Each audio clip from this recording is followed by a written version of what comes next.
Certainly an excellent afternoon. After a very busy voter registration weekend, without much ado, I'm going to be proceeding with a press briefing. I'm sitting with the Chief Electoral Officer, Mr. Simon Mabolo. I'm sitting with 3 commissioners of the Electoral Commission. Next to the COO is Chairperson of the IEC, Mr. Muepia, Commissioner Muepia. Next to me is Commissioner of the IEC, Commissioner Masuku. Next to her is also Commissioner of the IEC, Commissioner Mashenin. We are surrounded in this gathering by management and leadership of the Electoral Commission. On that note, ladies and gentlemen, allow me to get the CEO to give us an update of a very busy weekend. CEO, let's proceed. Thank you very much, Kate. The Electoral Commission is pleased to report that it has interacted with 2.9 million voters during the 2-day registration weekend, which took place on the 18th and 19th November. The majority of the voters, that being 2.7 million, visited voting stations to register as well as update their personal details. A total of 196,000 used the online portal to do the same. The innovations and efficiencies introduced by the voter management device have increased the speed at which voter registration applications are processed. Through the VMD, particulars of voters who attended to voting stations over the weekend have now been processed and address details captured onto the voter's roll. Before the introduction of the VMD, it would have taken months to capture address details of voters following a registration event such as the one we had. The VMD processed 834,000 live transactions, while the other 1.8 million were captured and later transmitted. This is testament to the soundness of providing for a mode that enables the VMD to operate in varied environments, in a live mode as well as in an offline mode. The total registration activity over the 2 days, as we say, was 2.9 million. Eligible voters registering for the first time were 568,000. This accounts for 19.57% of the total registration activity. Voters who re-registered in the same voting district were 1.4 million, and those who re-registered in a different voting district were 929,000. In other words, people who were changing their address details. Gauteng, KwaZulu-Natal, and the Eastern Cape recorded the 3 most registration transactions over this weekend. Just to give you some indication there, Gauteng had a total registration activity of 610,000. KwaZulu-Natal, 559,000. The Eastern Cape, 516,000. Limpopo, 332,000. Western Cape, 227,000. Mpumalanga, 225,000. Northwest, 184,000. The Free State, 173,000. And the Northern Cape, 72,000. The voters' roll now stands at 26.8 million voters, which is an increase from 26.3 million before the registration weekend. The province of Gauteng continues to be inhabited by a majority of the country's population, as well as being the largest voting bloc at 6.2 million registered voters. young persons in the age category 16 to 29 account for 445,000 or 78.31 of the new registrations. In other words, a substantial majority of the new voters who came for the first time onto the voters' roll are young persons between ages 16 to 29. 78.3 of those who registered for the first time on the voters' roll are young persons. Therefore, the Commission's continued focus on young persons is producing a good yield. The Commission will persist with efforts to improve the registration levels of the youth. The well-entrenched trend of there being more females on the voters' roll continues. Of the new registrations, 298,000 were females, and that represents 52.5%. Since its inception in July 2021, the online registration portal has proven to be a success. Over the registration weekend, 196,000 transactions were recorded on the online facility. The provinces with the highest online registrations are Gauteng, the Western Cape, and KwaZulu-Natal. The Commission is seized with resolving some online registrations that gave a pending message. The pending message is received by voters in instances where the ID image that they have uploaded cannot be read or recognized by the system, or where an image other than the ID has been uploaded. We urge when uploading images of their identity documents. The online registration portal remains available, and citizens are urged to continue to use this platform to update their particulars and register to vote. We urge those whose applications were not concluded on the system to return to the system and finalize those transactions. Effort is also being made on our side to contact them so as to facilitate the conclusion of those incomplete registration transactions. The Electoral Commission appreciates and thanks all South Africans who heeded the call to register for the 2024 national and provincial elections. Many also took to our SMS 32810 line to check their registration status.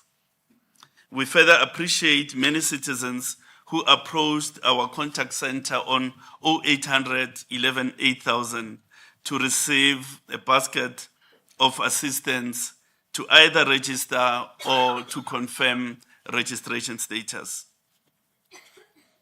Many continue to receive valuable information from our WhatsApp line, which is on 0600 88 and a 000. We further urge and invite persons who manage frail care facilities and such other institutions to make contact with the Commission to arrange for visits for purposes of registering voters in those institutions. Similarly, persons who are confined at home may also cause applications to be made for them to be visited and registered. The Commission reiterates the point that these participation levels in the voter registration process is a demonstration of the commitment of South Africans to electoral democracy. For its part, the Commission will spare no effort to ensure that all eligible citizens are accorded ample opportunity to enlist on the voters' roll. Thank you. Thank you very much, CEO. I'm going to open questions from the floor. Definitely a very much fruitful weekend we had. If there are any questions of clarity, this is the time to do so. Okay. You'll introduce yourself and the media house you come from. Thank you. Aviwem Dila from ENCA. There was a number of protests that we saw over the weekend and reported violence just in some of these voting stations, which led to some of the people not being able to register. And we do understand a number of voting stations were also closed due to some of what was happening on the ground. Are there plans in place to ensure that the people that weren't able to, register over the weekend will be able to do so again ahead of even the next registration date? Or are there any plans to help those that weren't able to register? Any other hand before we respond? Okay, Junior Kumalo from Newsroom Africa. Just to add on what my colleague asked about violence, there were reports by the DA in the VAL that there was some taxi violence outside one of the polling stations that might have spilled over into the voting station, with one person shot, if I'm not mistaken. We just wanted to get an update on that. And another question on the state of the voter registration stations themselves. There were complaints that some of the stations did not have pollution facilities. We went to one in Tembisa, which was like that. And we also went to one at the Union Buildings itself. The tent was half complete, just outside the Union Building. So just wanted to figure out if you had some of these reports as the IEC. Thank you. Thank you very much. If there's no other hand, as I don't see one, we'll allow the CEO to respond to those. Thank you very much. Thank you for the questions. There will be a second registration weekend, which the Commission will announce in due course. That will be the last opportunity in terms of opening voting stations. So there'll be that opportunity for people who may have been hindered from approaching voting stations on this weekend. Nonetheless, there is also the online registration portal, which can be used on a 24/7 basis until the date on which the election date is proclaimed. But I think it's opposite that we take the opportunity to really state our disquiet at the fact that there are some community leaders who instigate communities against the processes of the Commission. These are constitutionally sanctioned processes, and no one amongst us, the 62 million of us, has authority to decide who is entitled to vote and who's not entitled to vote, because the Constitution accords every one of the adult citizens in the Republic the right to register and to record their political choices. So no one must appropriate the right to themselves to decide who participates and who does not. And that, I think, we want to be very unequivocal in the condemnation of such activities. Taxi violence in the Western, indeed, there's been such an incident on Saturday. Our information is that it's not, as you correctly indicate, it's not related to the registration or electoral process. Nonetheless, there was a spillover because one of the persons who was shot ran into the voting station. And our information is that that person has succumbed.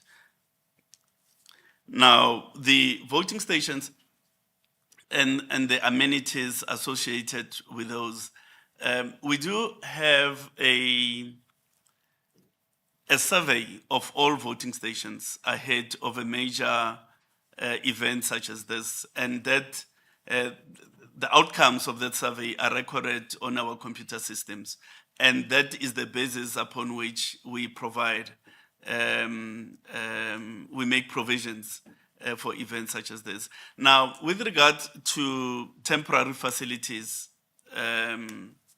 toilets, tents, and so on,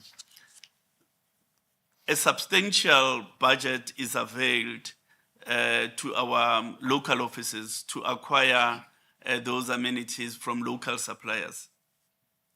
Because it's important that we also contribute to local economic development within the areas in which we operate.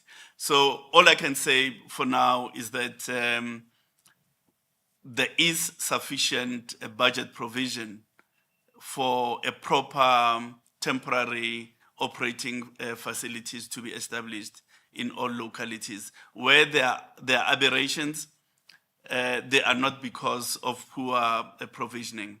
It could be service provider failure or related things. But of course, we'll review and take corrective action where same is necessary. Thank you so much, CEO. It looks like we're done. I see last more hand before we wrap up. Let's proceed. Thank you. Just following up, Aviwa again, do you have an idea, CEO, how many of the voting stations, maybe a percentage that was impacted by the protests? And should it continue on the second and final, I assume, registration weekend, do you have provisions in place to stop such protests, maybe help from the police stations? Because we've got reports, for example, that even in the local municipal elections, there were such protests that led to some of these voting stations not being able to operate completely, denying the community members an opportunity to register. So do you have measures in place, should this continue on your final registration weekend, to at least get those community members to register for voting? Well, the interventions must find expression at different levels. Firstly, there has to be a political solution to resolve those problems, which means community leaders must engage with the relevant authorities to resolve whatever issues there may be. Primarily, that's really where the source of solution should be sourced politically. But we also have the priority committees on elections that have been established under the auspices of the net joints, and those are responsible for election security. As the Electoral Commission, we have no policing mandate, and we can't therefore police the election. That is the constitutional responsibility of the South African Police Service. Of course, we work together with them within the net joint process to plan for security and so on. Now, and we hope that the community leaders themselves will realize the importance of allowing people to exercise their right to vote, even as they may have concerns about one or the other issue. And also in terms of the net joints processes, we will be looking at how we strengthen our response, and by our meaning the response of the security services. Thank you very much, CEO. Looks like we've covered all the key issues, lots and lots of numbers to go through after a very great weekend. On behalf of the Electoral Commission, thank you very much, and for all the great support from the media. Thank you very much, and good evening.